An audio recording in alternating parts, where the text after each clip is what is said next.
Hello, ladies and gentlemen, and welcome to another episode of World of Tanks with Slim Phoenix.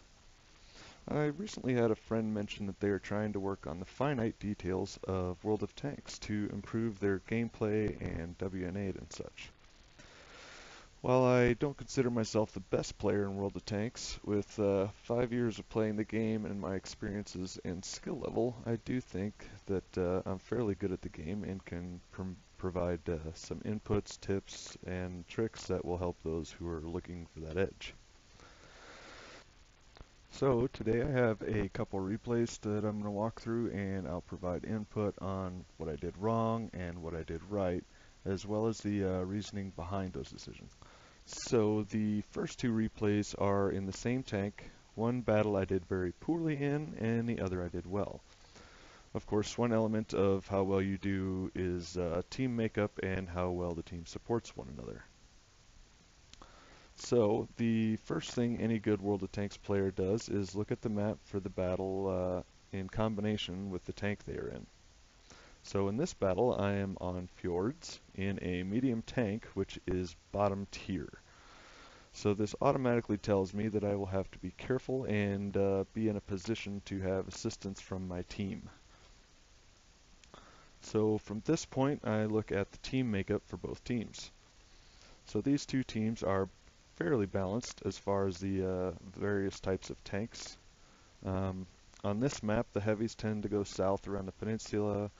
The West TDs typically cover the middle lane and camp at C4, B4 areas to provide sniper cover to the north and mid of the map. And the lights and mediums generally try to attack north and the mid.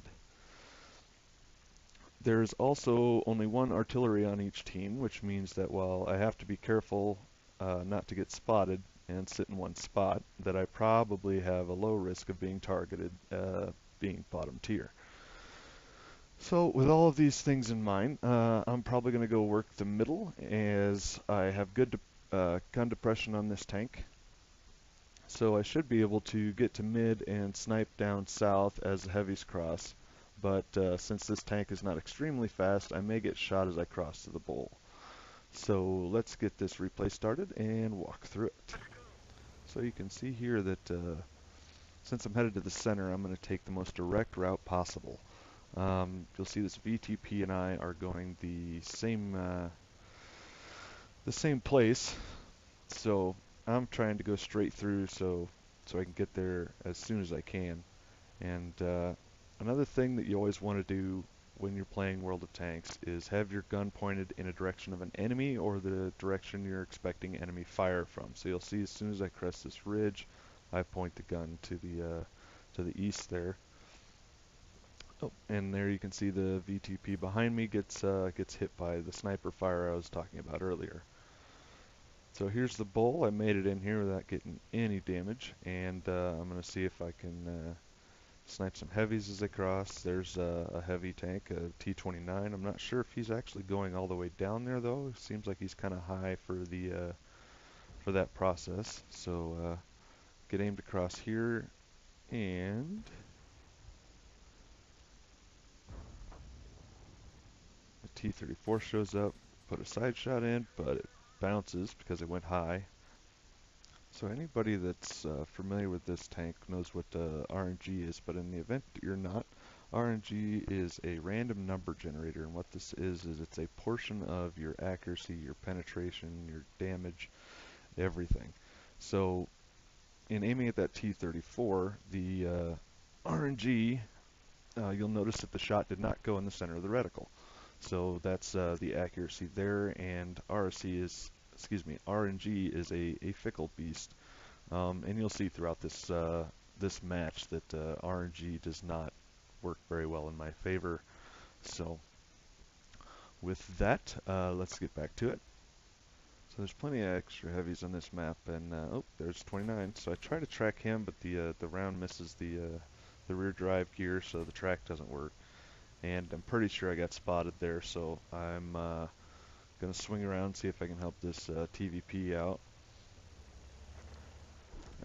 One thing to consider is whenever you're working with somebody on a corner, you want to try to stay out of each other's way, Like here, I'm behind him, and he starts backing up. So immediately, I try to get out of his way so that he can back up into cover.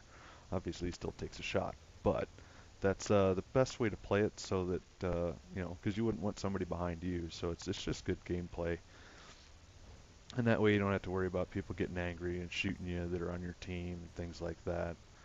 So let's see. So at this point, we're actually covering fairly well.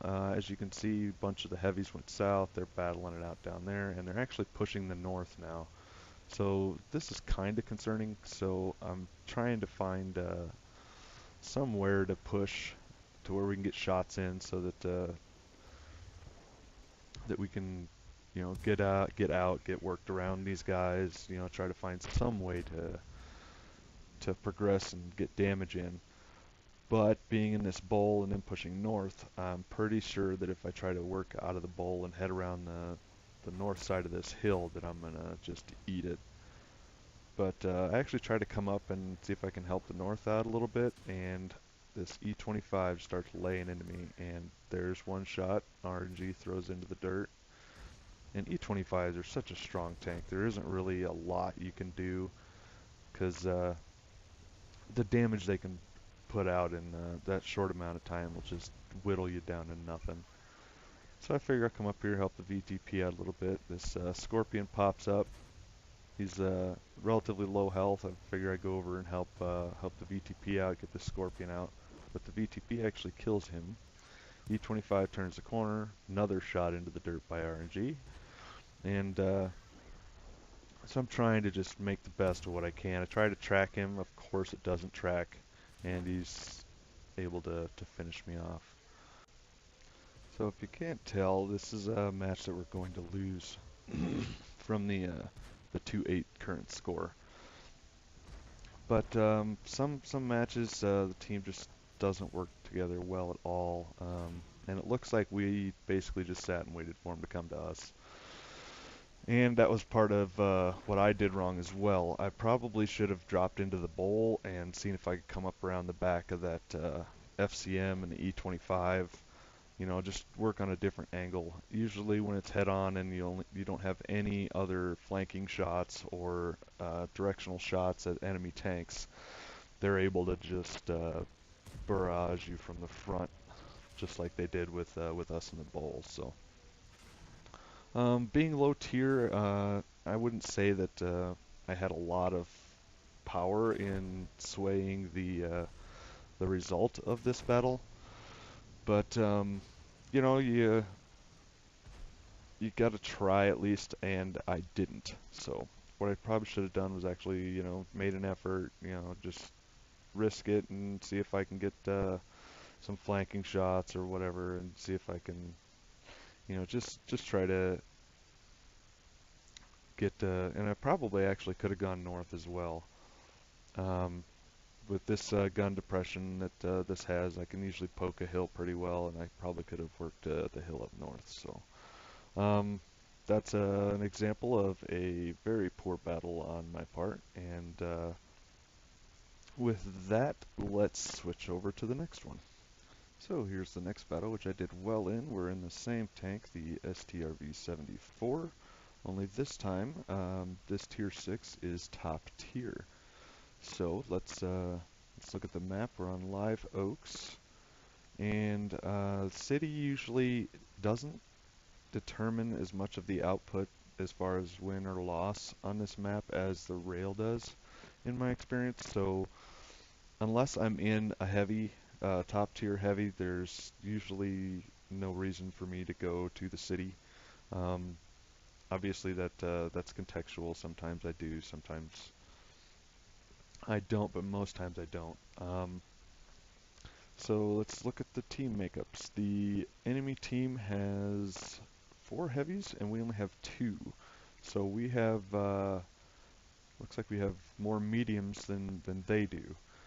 And typically the heavies will go to the city on this map, whereas the mediums will go to the rail, as well as the TDs will sometimes sit on the F12 area and snipe the city, or across the map to their side, where their side of the lake, where the cap is. Other times they'll sit down south by the rail and snipe the mediums on the southern team that are going up. So in this case, I definitely, being top tier and having more mediums than they do, I'm assuming that hopefully their heavies will go into city and we'll be able to outnumber them down here. And it just so happens that that the team uh, ends up doing what I call a lemming train, or what's commonly known as a lemming train. So, but this match, because I'm top tier, I do play it a little differently. I'm more aggressive with it, and I make good use of the gun depression for this tank. So let's get into that and let's get this thing started, and you can kind of see what I mean. So because I'm heading to the rails, I want to take the most direct route there without exposing myself to potential enemy tanks. So I'm going to head underneath the bridge and pop out on the other side. I could go up the hill on this side, but there's a possibility that if they have a scout that's sitting up in a bush in their side of the lake there, that I'll get spotted and just tore apart before I can even get there. So that's why I choose this route. And you'll see as soon as I come up over this, I got my gun pointed at where the enemy tanks are going to be, so that I have most of my turret armor facing the direction I'm expecting fire from. And as I mentioned before, you can see the team just floods over to the rails, and we do have, I think it's a Firefly over there in the west that is kind of complaining about things, but it usually helps that way. That way we have some spotters so we know whether they're just coming right through the city or where most of their team is. But you can see I kind of get right in here and start getting damage done. So I don't want to come too high on this hill because I can get shot from the left. But I do want to get high enough that I can actually get shots into these guys. And you can see there the gun depression on this tank is just phenomenal. It really helps this tank because it doesn't have a lot of armor. So you can get it hauled down and expose as little of your turret and your tank as you can. And you can just use that gun depression to your advantage. So the Cromwell runs in here, so I'm going to go in here and support him. And we want to get the highest damage, lowest health tanks dead first. So I'm gonna focus this Cromwell. He finishes him off. Switch over to the Chaffee. I'm not able to save him, but I do put this track shot in here. You'll see that I tend to like to do track shots because then it's a non-moving target and Artie can hit him and your teammates can hit them. And even if they do have a repair kit, then they'll end up using the repair kit. I'm not sure what this ELC was doing here. This is 67. Put a shot into him. Even though it's auto-aimed, it does hit the track and it tracks him. And the nice thing about tracks is you also get damage from your teammates doing damage. So you can see me just working the hull down position here. The only downside of this tank is that it's relatively slow. But we're able to get this side cleared out. You can see that they're starting to spot tanks out west. And instead of running clear up to the corner on this, I want to maintain my hull down capability. So if I'm in this bowl here and they have something up there on this side of the rails, they'll be able to get shots down into me without me being able to do much about it. So I cross over here and I stay low. I do cross the field here on top though. I'm trying to spot enemy tanks because half their team is still alive and half of those half are only all that's been spotted. So I'm trying to figure out where the rest of them are. But as I get closer, you'll see I drop down and try to use the backside of this hill to get shots across the map. And basically at this point it's just whichever tank I can get shots into to help the team, the better. So this VK is sitting still, so I put one into him, aim the second shot, he starts backing up, and I think that one was actually a lucky penetration. Looks like it hit him on the front, it may have hit him right on the corner, which is usually a good shot, but so we get him taken out of the match. And if you've seen my previous videos, you'll know about the different kinds of rounds. I am loading standard AP, so I am able to kill this Ruby through, or excuse me, this Ram through the stack of logs. If I had been firing HE, it wouldn't have worked. So now I turn my attention to this KV2.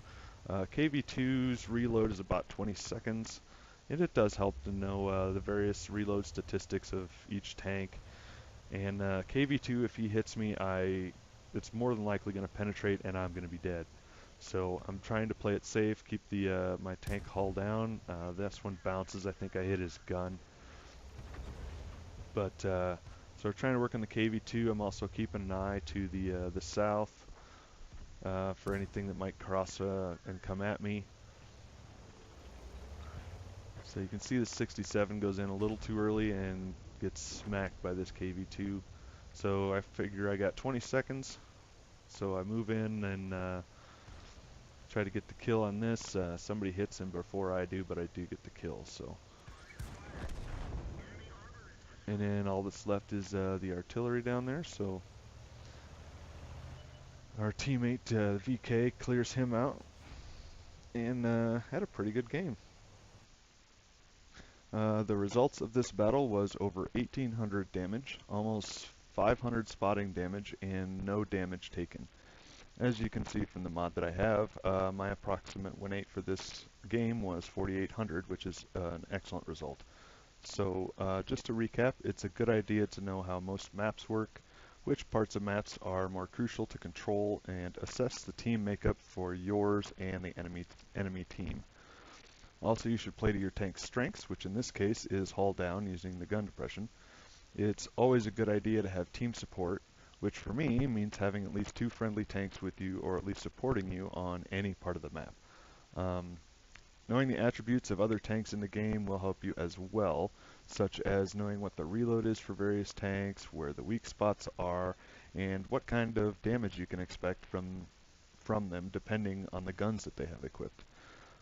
If you notice, during this battle we had multiple attack angles on most of the targets, meaning that while they may have been able to shoot at one of my teammates, that the others were able to get shots in effectively and take them down because we had a flanking force. So that will wrap this episode up. Thanks for watching. Leave your comments and suggestions below, and don't forget to like, share, and subscribe for more videos. Happy hunting!